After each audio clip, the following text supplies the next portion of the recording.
Bueno, Padre, te doy gracias.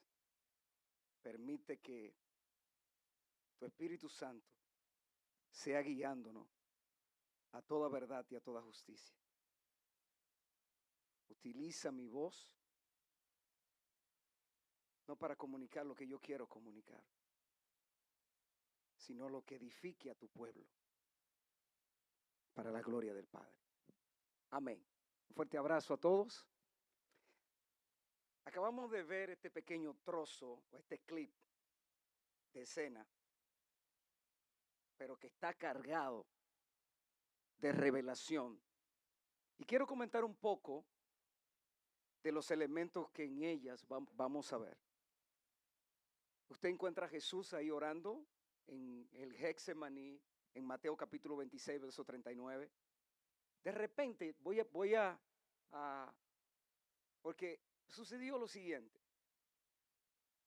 Para esta reunión, mi hijo Baldwin me dijo, ¿tú crees que podremos adaptar esto a la predicación tuya del día domingo? Yo le dije, bueno, mándame el clip para ver. Y le dije que sí. Y comencé a mirar hasta que ayer realmente vi el contenido del clip. Y me llamó la atención porque Jesús está orando aquí. Y usted ve que en la oración dice, Abba, Abba, dice, Padre, por favor, eh, dame fuerza, dame fuerza. Y de repente él oye un sonido, alguien que está golpeando, que está cortando, y de repente tiene una visión.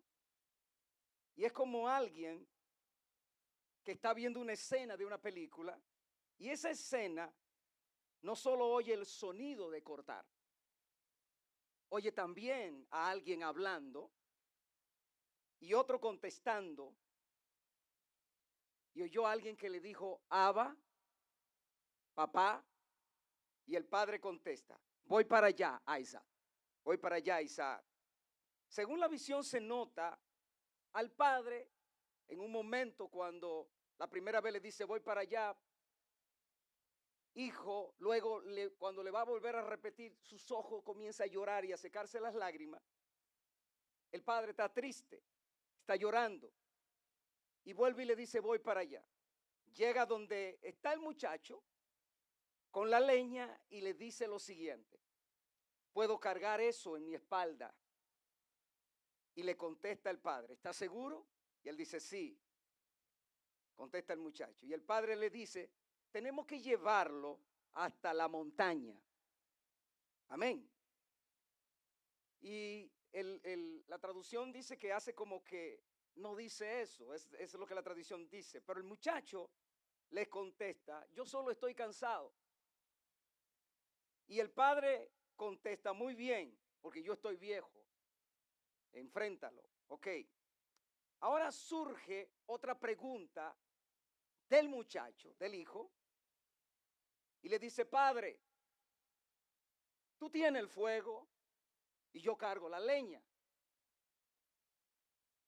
But, where's the lamb? ¿Dónde está el cordero? Y el padre le contesta, pero me gusta lo que dice la traducción en hebreo, pero en inglés. Dice, God will provide for themselves. Dios se proveerá para ellos mismos. Y el cordero para el holocausto. Ahora bien, el muchacho pregunta, but how? ¿Cómo va a ser esto? ¿Cómo?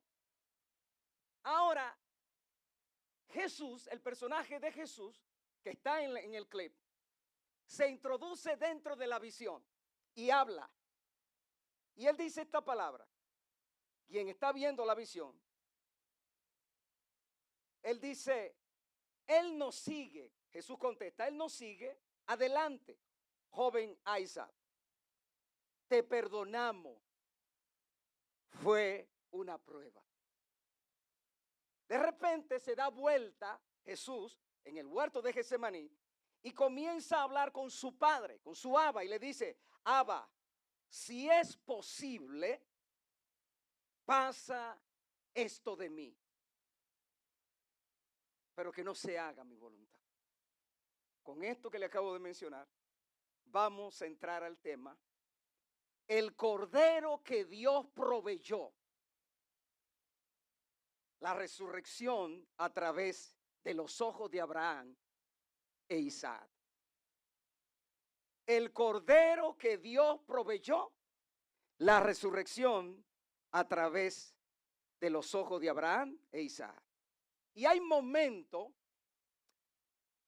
en la historia humana que parecen finales, pero que en realidad son umbrales.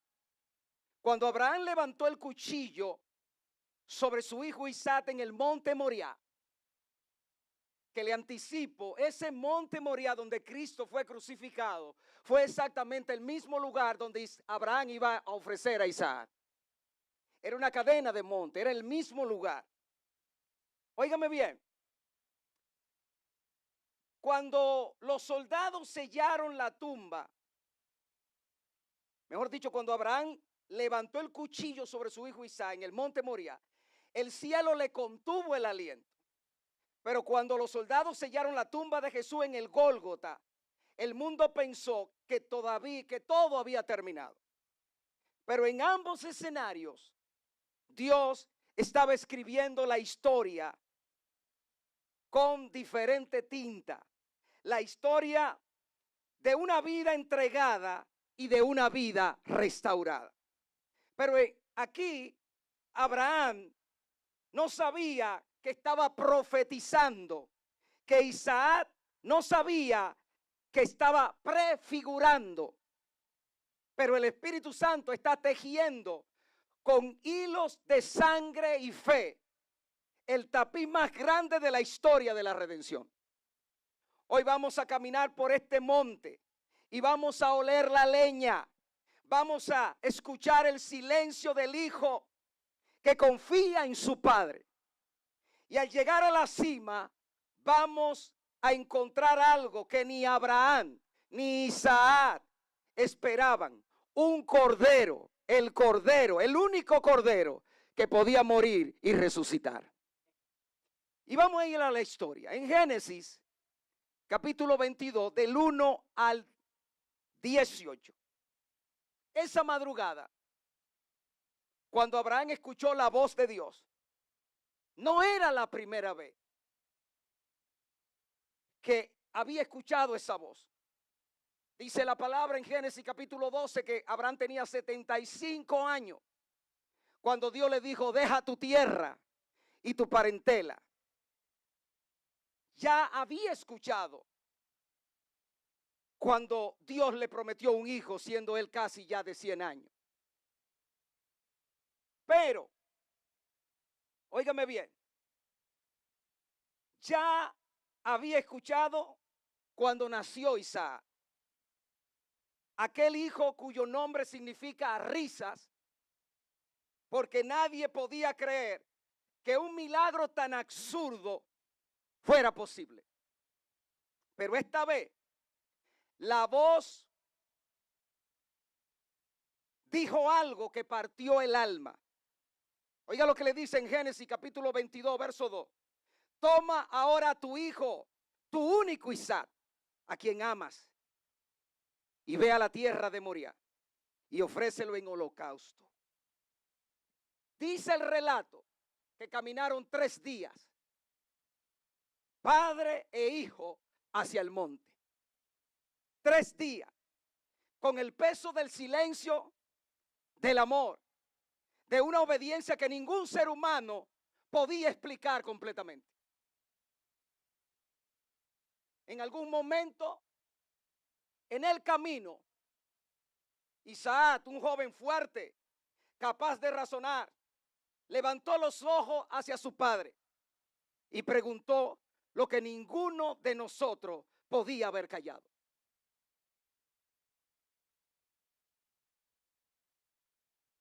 Le dice: he aquí el fuego, la leña.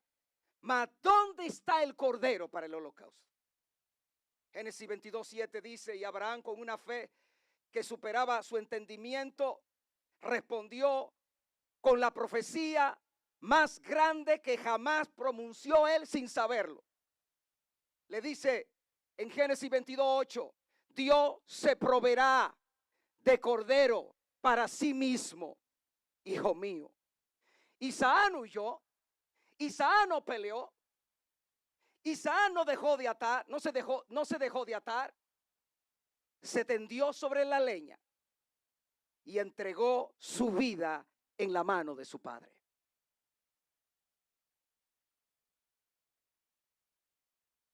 Y en el momento en que el cuchillo descendía, Dios detuvo todo y dijo, Abraham, Abraham, no extienda tu mano sobre el muchacho.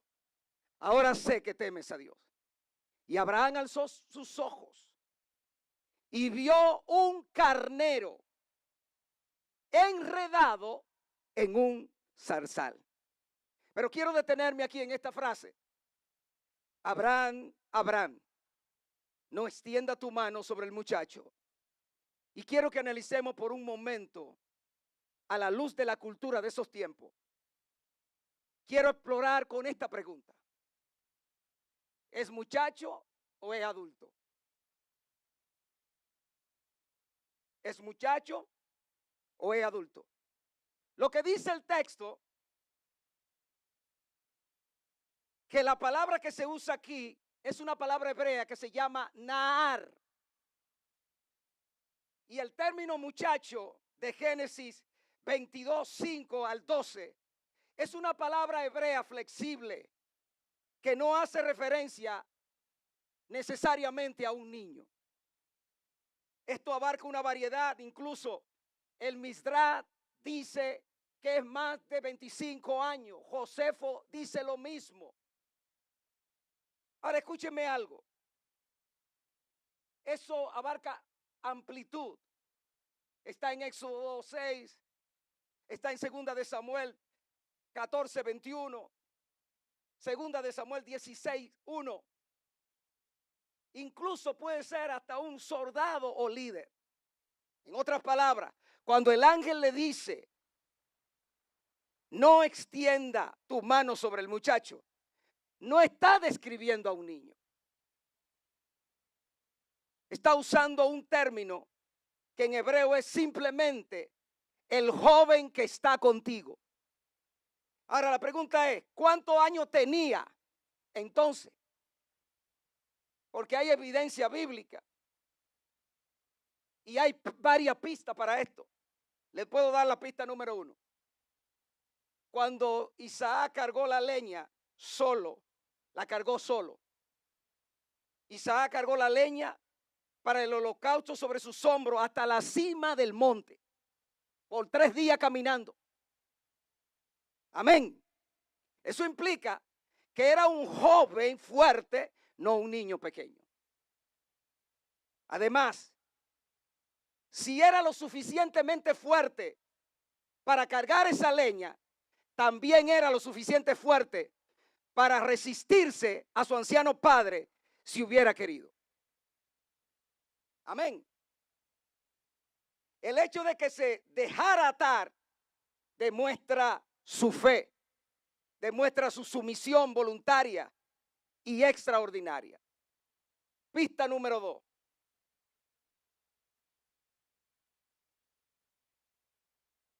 La cronología de Sara. La Biblia relata que Sara dio a luz a los 90 años a Isaac.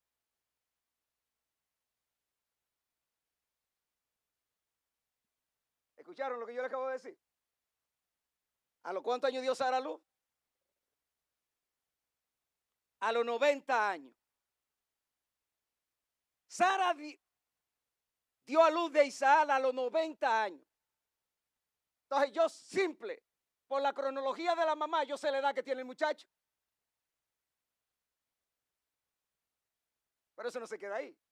¿Cuándo murió Sara? ¿Qué edad tenía cuando murió? Ella murió a los 127 años de edad, de acuerdo a Génesis 23:1. Génesis 23:1, para que después nos digan, ¿qué es lo que está hablando el pastor? ¿De dónde sacó esa cosa? Génesis 23:1 dice que Sara tenía 127 años cuando murió. Y si lo dio a los 90, calcule usted cuántos años tenía Isaac. 37 sacándolo por la cronología de la mamá. Ahora, el acontecimiento del sacrificio fueron años antes.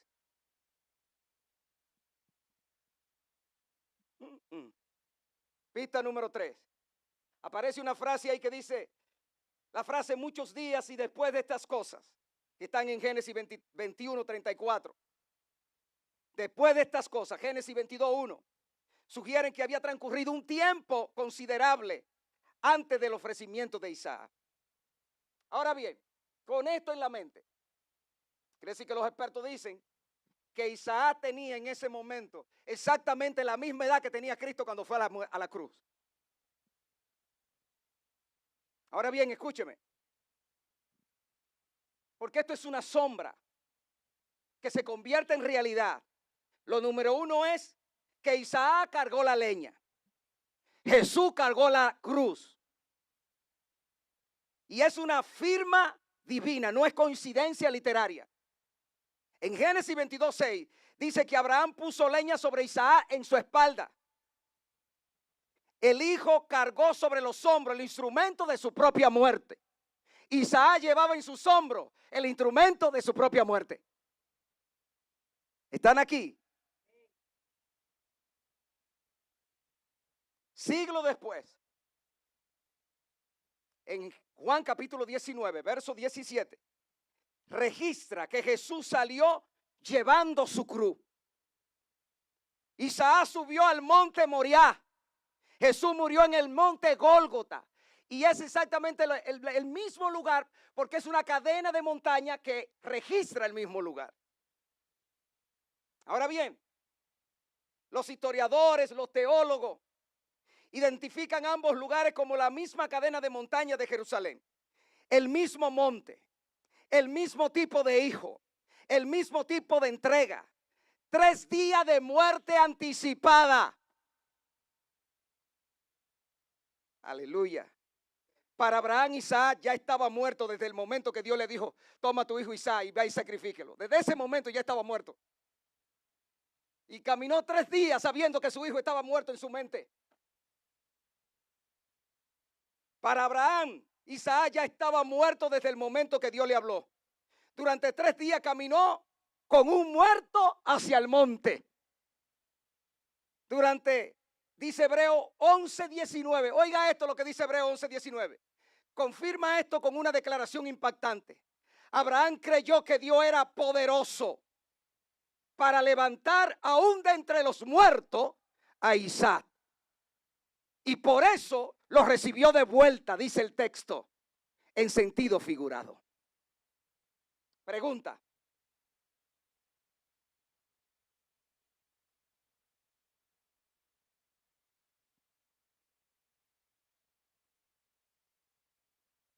Pregunta de la resurrección.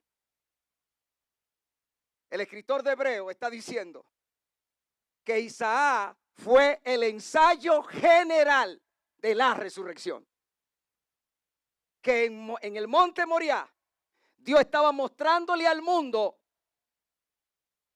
con 3 días de anticipación y con siglos de anticipación lo que haría con su propio hijo. Jesús estuvo 3 días en el sepulcro.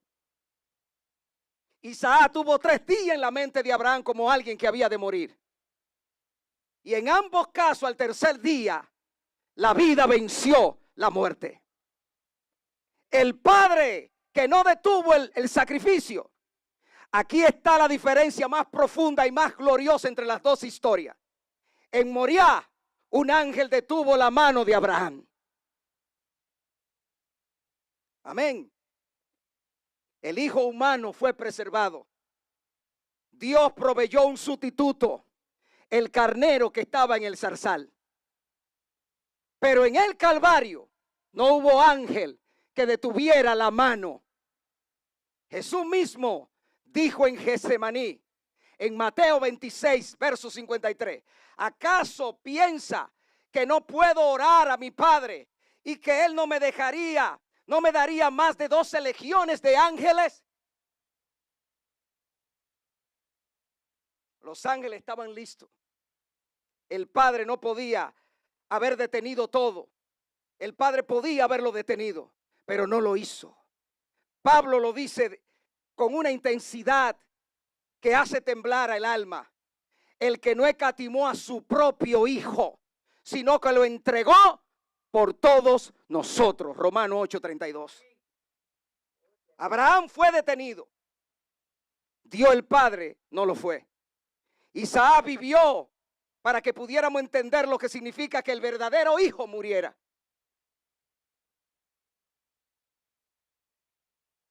Pero el carnero en el zarzal y la corona de espina, cuando Abraham alzó sus ojos, vio a un carnero enredado por los cuernos en un zarzal.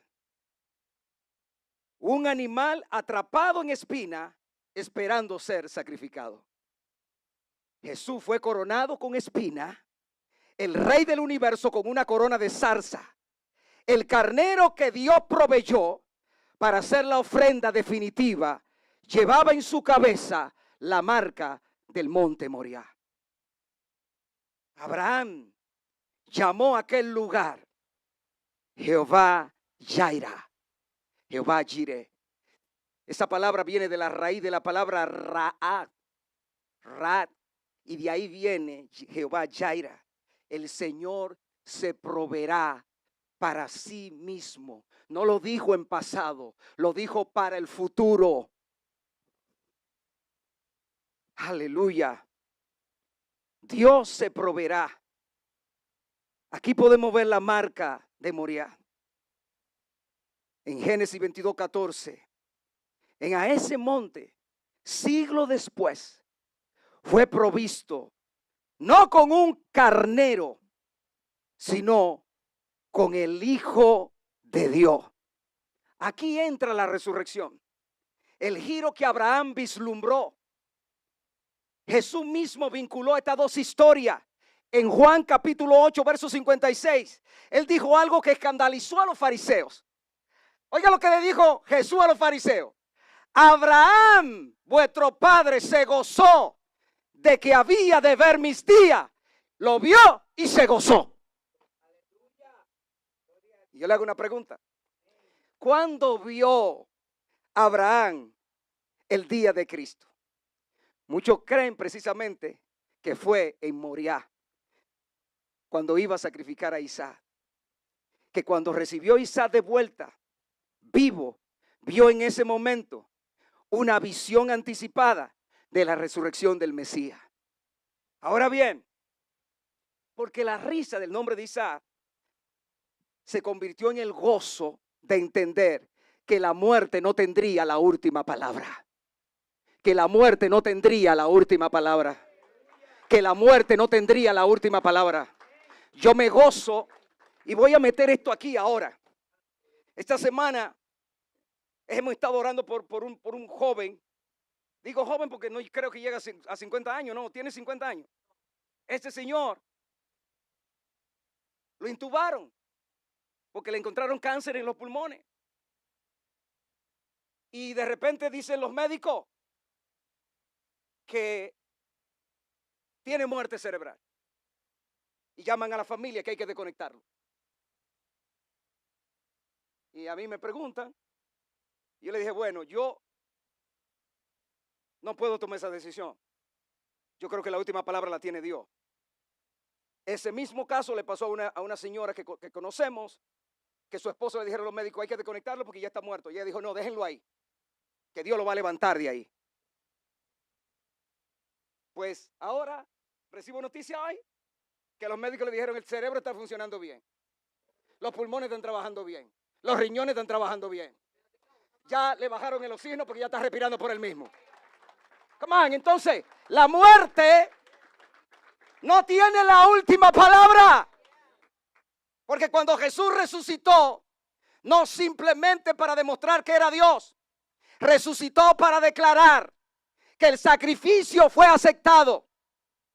Resucitó para decirte que la deuda fue pagada, que el carnero en el zarzal, el Cordero de Dios que quita el pecado del mundo, había cumplido su propósito eterno. Por eso es que la resurrección es la firma del Padre sobre el sacrificio del Hijo. Es Dios diciendo, el precio fue suficiente. El Cordero fue aceptado. La tumba no lo puede retener, lo que el cielo ha sellado. Y tenemos una aplicación de esto. Lo que Moriah y el Gólgota dicen a tu vida. Abraham cargó durante 3 días la angustia de una obediencia que no entendía. Quizás hoy tú también llevas algo que no entiendes. Una situación que siente como una muerte.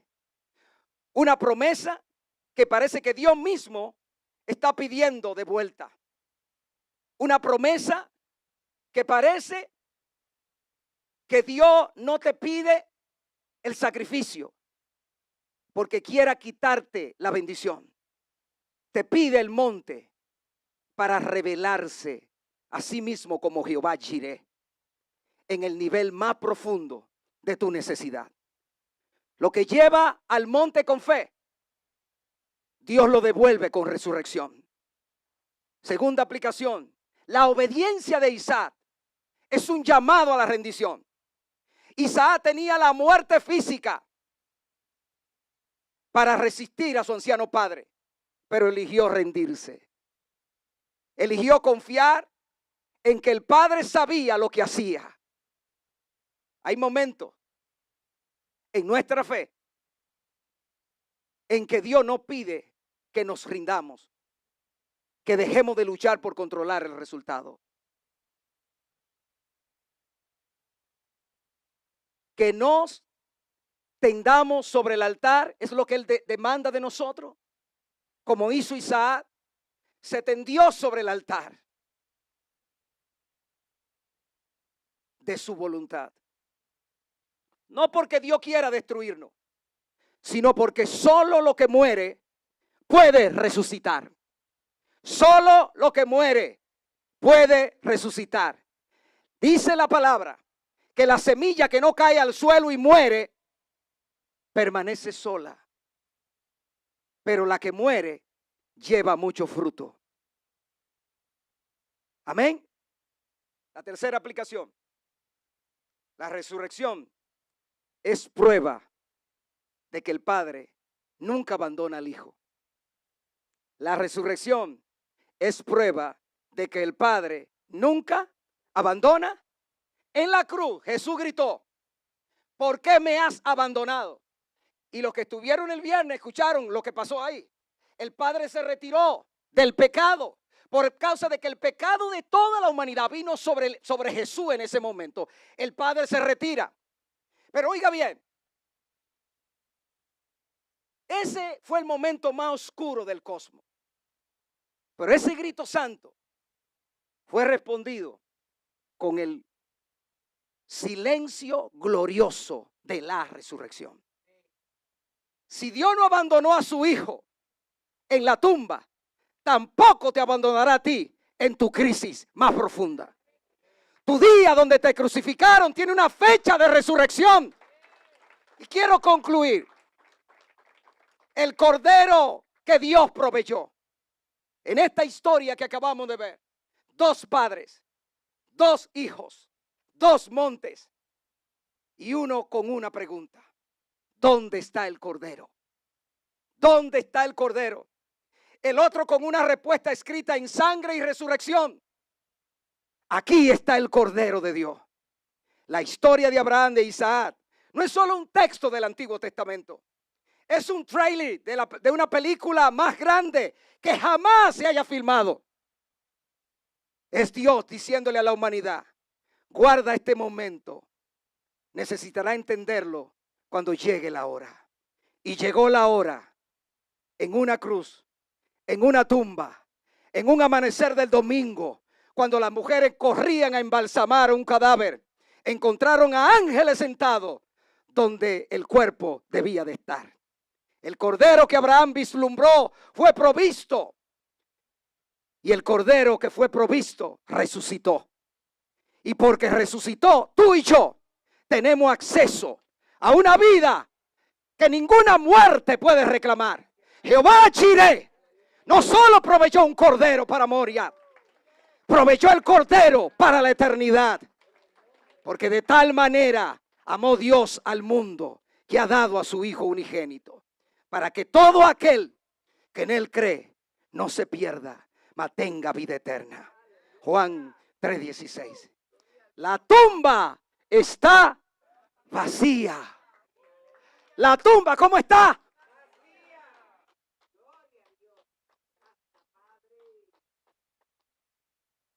La tumba está vacía.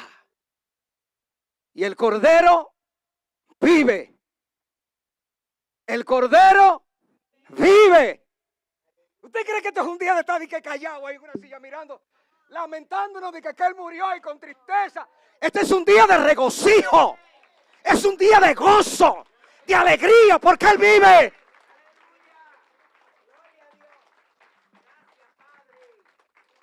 ¿Tú sabes cómo yo estuviera triste? Si yo supiera que la tumba no está vacía. ¿Sabes cómo yo estuviera triste? Sabiendo que perdí mi tiempo, porque creí en Él y no resucitó. Pero la Biblia dice, Él resucitó y Él vive. Él vive. Y lo grande es que vuelve otra vez. Lo grande es que vuelve otra vez. Y vuelve sin relación con el pecado. Póngase sobre sus pies. Él vive. Y te digo la última palabra. Jehová Jireh, Jehová Jireh, sigue proveyendo hoy. Sigue proveyendo hoy. Sigue proveyendo hoy. Aleluya. Vamos a sellar esto. Vamos a esperar que los muchachos lleguen, el pianista, los que tocan, los que cantan. Que vamos a entrar a este momento ahora muy solemne, donde vamos a celebrar la victoria con la cena del Señor. En este día. Aleluya.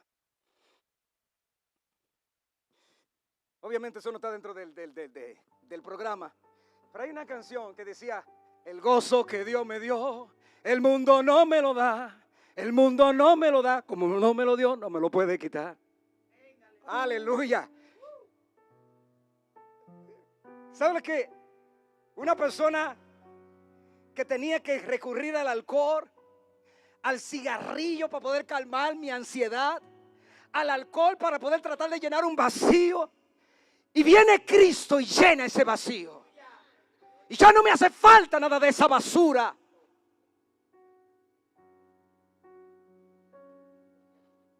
Porque Él lo llena todo y en todo. Eso es lo que la palabra dice. Mientras nosotros no entendamos que nuestros ojos tienen que ser abiertos. La gente hoy si alguien dice hoy, tuve una visión de Dios, lo miran raro. Dicen que es un extraterrestre, que es un religioso. Pero ¿sabías tú que tú estás supuesto a estar viendo el mundo espiritual? Pero tus ojos físicos no lo pueden ver, porque sus ojos solamente alcanzan a ver lo que dice ahí: el cordero que Dios proveyó. Pero detrás de esa pantalla, fuera de esas paredes que traspasa los cielos, hay alguien sentado en el trono. Hay alguien que muestra su gloria. Hay alguien que ama.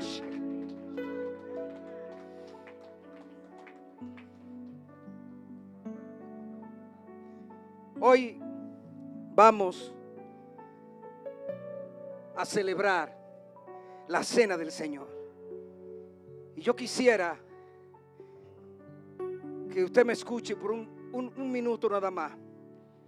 Pues yo creo que no hay mejor manera de cerrar esta enseñanza con celebrar que Él resucitó, que Él vive, recordando con la cena del Señor, que Él dijo: cada vez que ustedes lo hagan, háganlo en memoria de mí, porque ustedes anuncian mi muerte, pero no solo la muerte anuncian, sino también anuncian que Él vuelve, que Él vuelve, que Él resucitó, que Él vive y que vuelve. Así que en este día quiero ir para nosotros orar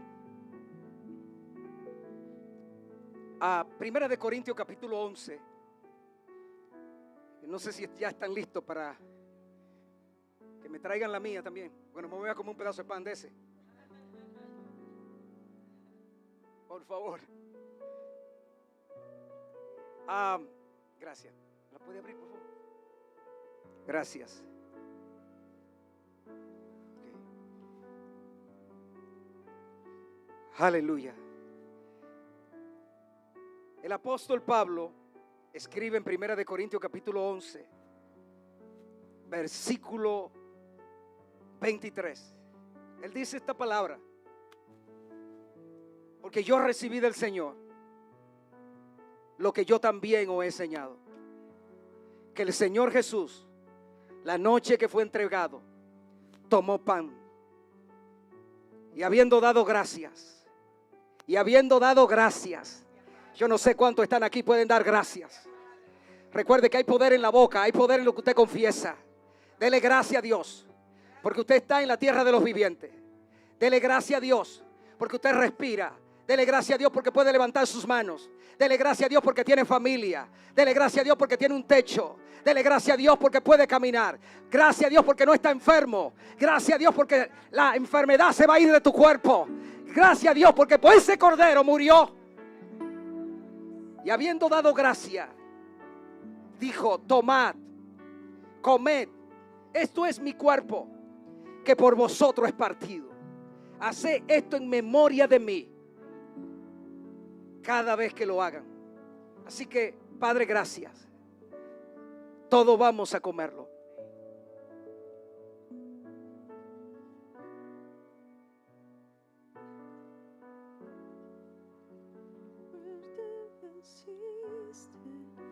El velo partiste, la tumba vacía ahora está. La muerte venciste, el velo partiste, la tumba vacía ahora está. La muerte venciste, el velo partiste, la tumba vacía. Gracias. Gracias. Gracias, Señor. Este acto es tan poderoso. Esto no es un rito religioso. Que dice ahí más abajo que si hubieran enfermo, al ingerir y al comer y al tomar, los enfermos son sanados.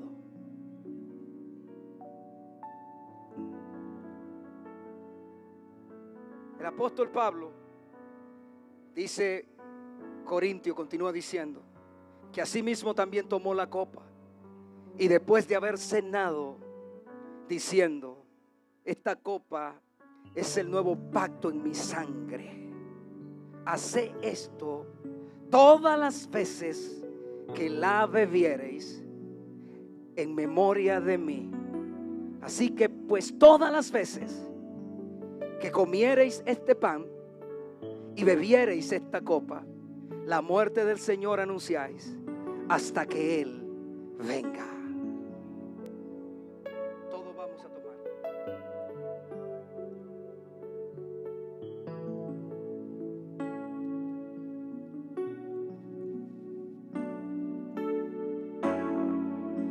La muerte venciste, el velo tumba vacía ahora está. La muerte venciste. Vamos. El velo partiste. La tumba vacía ahora está. La muerte venciste. El velo partiste. La tumba vacía ahora está. La muerte venciste. El velo partiste. La tumba vacía ahora está. Los cielos declaran, tu gloria proclaman, resucitaste en majestad, inigualable, Eres inigualable. incomparable, Eres incomparable. hoy y por siempre reinarás. Tuyo es el reino, Padre. Tuya es la gloria. Tuyo el poder y autoridad. Poderoso su nombre. Vamos, ¿cuánto cree que ese nombre es Su poderoso? nombre es el nombre de Jesús, mire. Poderoso su nombre es incomparable ser. Es incomparable. Poderoso su nombre es, no hay otro nombre. Poderoso su nombre. Su nombre es poderoso. Otro nombre. Aleluya. Yes. Yo no sé cuánto creen eso, pero si hay un hombre que sabe el poder que tiene ese nombre, fue el apóstol Pablo. Y estando en una cárcel, dice Hechos 19, golpeado, maltratado, herido, le dice al compañero: vamos a adorar, vamos a adorar, vamos a adorar. Ese mismo apóstol Pablo escribió en Efesios 1:19 y dice esa palabra: y la cual supereminente grandeza de su poder para con nosotros los que creemos, según la operación del poder de su fuerza, la cual operó en Cristo, resucitándole de los muertos y sentándole a su diestra en lugares celestiales, sobre todo poder, sobre todo principado, sobre toda autoridad, poder y señorío, y sobre todo nombre que se nombra no solo en este siglo. Si ustedes creen que Irán, si ustedes creen que Israel, si ustedes creen que Estados Unidos, ustedes creen que Rusia, ustedes creen que el de Corea y todos los reyes que se unen tienen poder, déjame decirle que no. Déjame decirlo que no. Nosotros le servimos al que tiene poder. Ese poder, escúchame, no se quedó ahí. Dice Pablo que ese poder se lo dio a la iglesia. Se lo dio a la iglesia. Ay, ay, ay.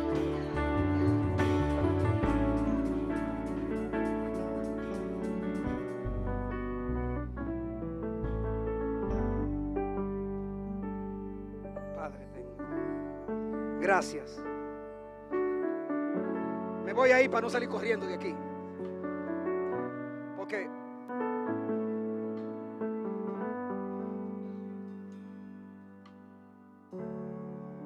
yo recuerdo que una vez yo tenía una familia muy amada en esta iglesia. Vivían lejísimo y venían a la iglesia, eran de los primeros que llegaban. Una vez su esposa me dice: mi esposo no cree en el diezmo. Y yo le dije: ok, vamos a hablar con él. Y yo no le hablé Biblia. Yo le dije a él: vamos a hacer una cosa. Tú no crees en el diezmo, ¿verdad? porque me dijo, yo sé todo lo que dice la Biblia. O sea, no tenía argumento. Y yo le dije, ok, vamos a hacer una cosa. ¿Tú crees que puedes hacer un pacto conmigo? Tú no puedes hacer pacto con hombres, pero ¿tú crees que tú puedes? Un consejo que yo te voy a dar: diezmame una semana a la iglesia. Si no te funciona, te exonero de diezmo. Me dijo, está bien. A los 3 días me llama. Esto es verdad. Y usted dirá, ¿por qué yo le puse esto? No es por el dinero. Yo lo que lo puse para que usted entienda el poder que tiene la palabra. No es por dinero, no es por dinero. El poder que tiene la palabra. La palabra tiene el poder. No es si Dios va a hacer. Recuérdese, a nosotros todo este tiempo nos dijeron, Dios se proveerá de cordero. Pero lo mismo que leen la Biblia, no entendieron que eso no estaba en pasado, eso estaba en futuro, que estaba decretando de que miles de años después lo que Abraham estaba haciendo era un ensayo para lo que venía, el verdadero cordero, que Juan dijo, es ahí el cordero de Dios que quita el pecado del mundo. Ese cordero tiene el poder para transformar la vida de quien sea. Y usted puede, como se lo estoy diciendo, mire, no confíe en mí porque yo soy un hombre, pero la palabra de Dios no te deje en vergüenza. Si verdaderamente tú cumples con la palabra y creas la palabra, te pueden cerrar todas las puertas, te pueden decir que te van a votar, te pueden decir que se acabó todo para ti, pero Dios, que dice la palabra que el cielo y la tierra pasará, pero su palabra permanece para siempre. Es viva, es eficaz, es más cortante que toda espada. Que el Señor les bendiga. Oro al Señor que esta semana sea una semana de poder para ustedes. Que vean el poder de la resurrección. Que Dios resucite finanzas. Que Dios resucite salud. Que Dios resucite. Padre, envío tu palabra.